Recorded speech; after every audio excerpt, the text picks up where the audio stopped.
Welcome to Guide Guru. We hope this video helps. You start by preparing the exact image you'll use as a thumbnail so YouTube accepts it. Make a 1280 by 720 JPG or PNG under 2 MB with the subject centered so it won't be cropped. This prevents surprises on different devices.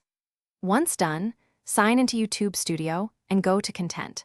You'll want the video uploaded or uploading so the thumbnail option appears. Make sure to keep text readable at small sizes and save a copy with the final file name for quick access.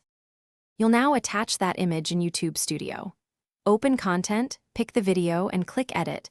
Under Thumbnail, choose Upload Thumbnail and select your prepared file.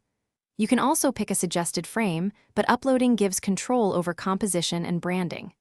Once uploaded, preview how it looks in desktop and mobile thumbnails and adjust if elements are cut off.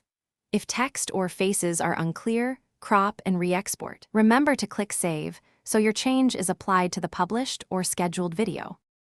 Finish by clicking Save and then checking the live video after a short wait because thumbnail changes can take minutes to propagate across geographies. If you don't see the update, clear your browser cache or open the video in an incognito window to bypass cached thumbnails.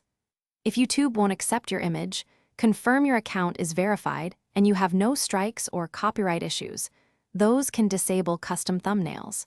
If problems persist, re-export the image at correct specs and retry uploading. Thanks for watching.